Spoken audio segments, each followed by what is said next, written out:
Jesus परिवार में आप सभी को जय मसीह की। भजन संहिता। किसी को रथ को और किसी को घोड़े का भरोसा है, परंतु हम तो अपने परमेश्वर यहोवा के नाम लेंगे। कुछ संस्कृति के नाम का बड़ा महत्व होता है। नाम उस व्यक्ति के चरित्र को भी दर्शाता है। जिस प्रकार बाइबल में हम परमेश्वर के अनेक नाम को पाते हैं, हर नाम का कुछ न कुछ महत्वपूर्ण मतलब है। जैसे एलोहिम मतलब परमेश्वर सृष्टि करता है, बनाने वाला है। एल रोई, वो हर समय हमें निहारता है, उसकी दृष्टि हम पर सदा बनी रहती है। यहोवा रियो मतलब परमेश्वर उपाय करने वाला एवं प्रदान करने वाला।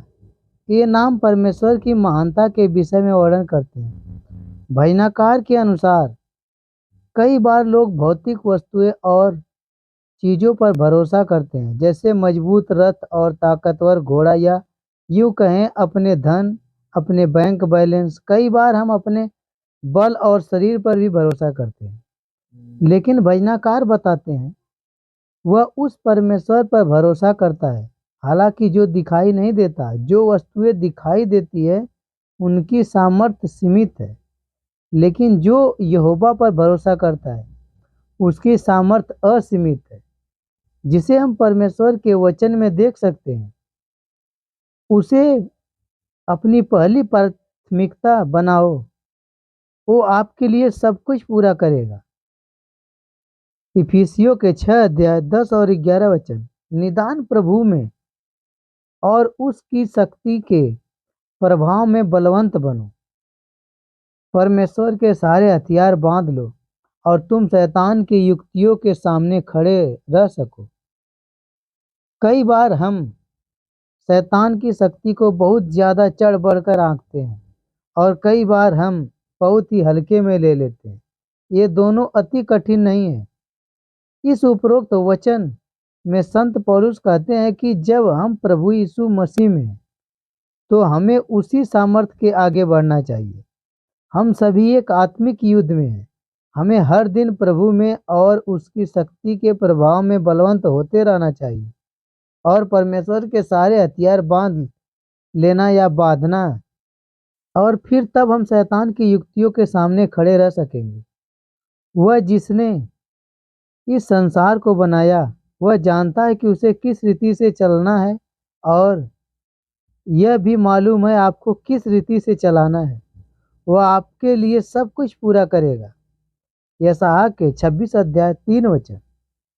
जिसका मन तुझ में धीरज धरे हुए है, उसकी तू पूर्ण शांति के साथ रक्षा करता है, क्योंकि वह तुझ पर भरोसा करता है। हमारी जिंदगी तनाव, दुख और मुसीबत से और चिंताओं से भरी हुई है, और किसी भी कीमत में और किसी भी शर्त में हम एक चीज को लगातार ढूंढते रहते हैं, और वो है सच्ची शांति, पूर्ण शांति, जिसके लिए हम कई बार कई प्रकार की युक्तियों को अपनाते हैं, जैसे कि इजरायलियों ने भी किया था, और हमेशा अपनी बुद्धि से चलने के कारण उन्हें हार का सामना करना पड़ा था। लेकिन परमेश्वर का वचन हमें बताता है सच्ची सुरक्षा और पूर्ण शांति उन्हीं को प्राप्त होती है जो परमेश्वर में धीरज धरे हुए होते हैं और उसी पर भरोसा रखते हैं। परमेश्वर की अद्भुत शांति सारी समझ से परे है। वे हमें ऐसी शांति नहीं देता जैसे कि संसार हमें देता है, वरन शारीरिक, मानसिक एवं आत्मिक शांति प्रदान करता है।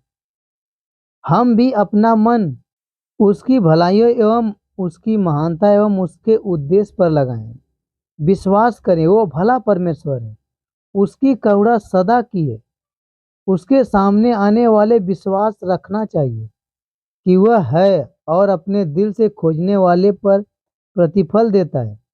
उसकी संपूर्ण शांति दुनिया के किसी भी दौलत से कहीं बढ़कर है। निर्गमन। जब यहोवा ने देखा कि मूसा देखने को मुड़ा चला आता है, तब परमेश्वर ने झाड़ी के बीच से उसको पुकारा कि हे मूसा, हे मूसा। मूसा ने कहा, क्या आज्ञा? जब परमेश्वर किसी को असाधारण कार्य के लिए बुलाता है, तब वह उसे उसकी असाधारण परिस्थिति से बुलाता है। हम चाहे किसी भी परिस्थिति में क्यों ना हो और क्यों न रह रहे हो, उसमें एक नए आयाम में बदलना हमेशा से बहुत कठिन रहता है। इसे बदलना बड़ा मुश्किल लगता है, लेकिन परमेश्वर ने जब भी किसी को बुलाया है, वह उसकी वर्तमान परिस्थिति को छोड़ देने को प्रेरित करता है। मूसा के साथ भी ऐसा ही हुआ।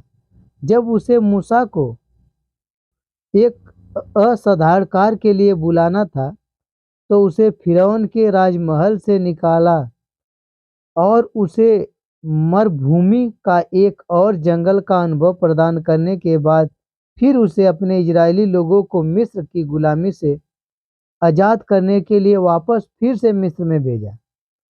परमेश्वर ने मुझे भी मेरे जन्म स्थान सब कुछ वह जानता है, वह सब कुछ कर चुका है। वह हमारे जीवन को बदलता रहता है। हमें क्या करना है, परमेश्वर सब कुछ जानता है। यदि आपको लगता है कि आप कुछ कठिन परिस्थिति से होकर जा रहे हैं, तो हो सकता है प्रभु आपकी परिस्थिति से निकलकर एक असाधारण कार्य के लिए बुला रहा है। उसका उद्देश्य आपके लिए बहुत बड़ा है। वो कहता है कि मैंने तेरे लिए बड़ी योजना बनाई है। वे योजना लाभ की है, हानि की नहीं, और अंत में तेरी आशा पूरी करूंगा। आमीन।